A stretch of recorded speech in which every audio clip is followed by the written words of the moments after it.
সাংবাদিক সম্পাদক মাহমুদুর রহমান সাহেব, উনি একটি মামলায় জামিন চাইতে গিয়েছিলেন, তারপরে উনি কারাগারে আছেন। এই ঘটনা সবাইকে, আপনাদের অনেককে দুঃখ দিয়েছে, কাউকে ক্ষুব্ধ করেছে।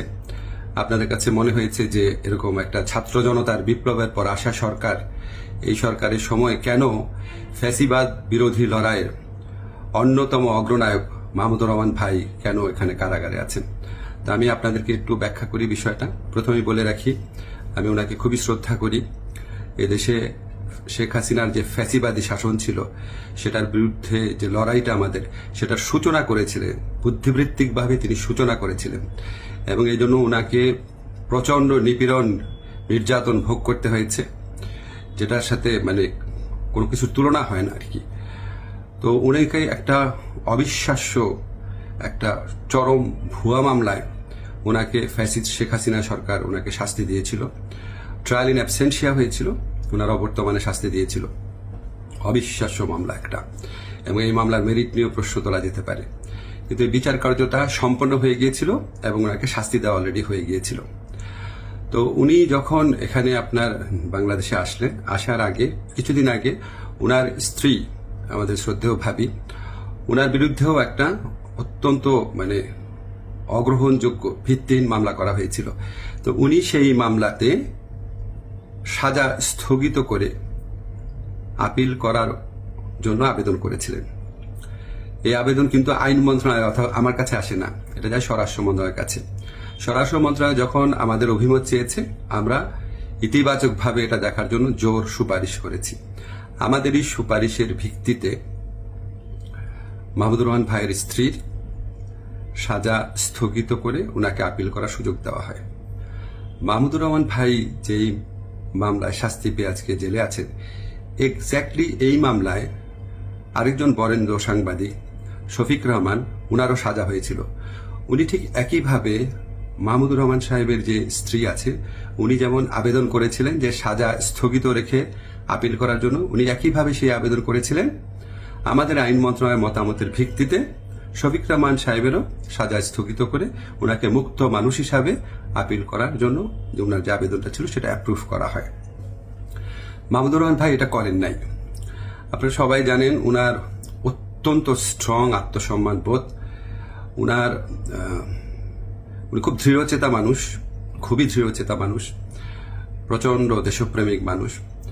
হয়তো উনার এই সমস্ত ব্যক্তিত্বের কারণে উনি মনে করেছেন উনি কোনো সাজা স্থগিতের আবেদন করবেন না, বা হয়তো যে কোনো কারণে হোক, আমি জানি না, উনি সাজা স্থগিত রেখে মুক্ত মানুষ হিসাবে আপিল করার কোনো আবেদন করেন নাই। ফলে এটা করার কোনো রকম স্কোপ কোনো মন্ত্রণালয়ের, কোনো সরকারের ছিল না। উনাকে যেই আদালত এই ভুয়া মামলাতে উনাকে শাস্তি দিয়েছিল, উনি সেই আদালতে জামিন চাইতে গেছেন। আমাদের ফৌজদারি কার্যবিধিতে আছে, যদি কোনো আদালত কাউকে 1 বছরের বেশি শাস্তি দেয়, ফৌজদারি মামলা যদি 1 বছরের বেশি শাস্তি দেয়, তাহলে সেই আদালত দোষী সাব্যস্ত ব্যক্তিকে জামিন দিতে পারবে না, জাস্ট পারবে না, কোনো স্কোপ নাই। কিন্তু তার চেয়ে যে বড় আদালত, অর্থাৎ মহানগর দায়রা জজের আদালত, সেখানে যদি পরে আবেদন করা হয়, তাহলে সেই আদালত জামিন দিতে পারবে। মাহমুদুর রহমান ভাইয়ের আইনজীবী যাতে মহানগর দায়রা জজের কোর্টে জামিনের আবেদন করতে পারেন, সেই জন্য রায় যেদিন হয়েছে ঠিক সেদিনই অত্যন্ত দ্রুততার সাথে ওনাকে সকল কাগজপত্র, রায় আদেশের কপি সহ পৌঁছে দেওয়া হয়েছে। আজকে আমি যখন আপনাদের সাথে কথা বলছি, আজকে হচ্ছে বুধবার, উনি যে কোনো কারণেই হোক উনি জামিনের আবেদন এখনো করেন নাই। জামিনের আবেদনটা করলে ওই আদালতের জামিন দেওয়ার এখতিয়ার আছে এবং ওনার জামিন পাওয়ার পথ প্রশস্ত হবে। উনি মুক্তভাবে ওনার যে দেশপ্রেম থেকে, দায়িত্ববোধ থেকে, উনি ওনার সাংবাদিক হোক বা বুদ্ধিজীবী হোক বা ওপিনিয়ন মেকার হোক, উনি ওনার ভূমিকা পালন করতে পারবেন অচিরেই, সে প্রত্যাশা করছি। আমি শুধু আপনাদেরকে একটা জিনিস একটু বোঝার জন্য অনুরোধ করছি। আমি আইন মন্ত্রণালয়ের দায়িত্ব পাওয়ার পর মাহমুদুর রহমান ভাইয়ের স্ত্রী ও সাংবাদিক শফিক রহমান, ওনারা যখনই আবেদন করেছেন সাজা স্থগিত করার, সেই আবেদনে আমাদের মতামতের ভিত্তিতে ওনাদের সাজা স্থগিত করা হয়েছে। মাহমুদুর রহমান ভাই এই আবেদন করলে অবশ্যই অবশ্যই আইন মন্ত্রণালয় থেকে ওনার সাজা স্থগিতের জন্য আমরা সুপারিশ করতাম। আমরা সেই সুযোগ পাই নাই, এখানে আমাদের কিছু করার ছিল না।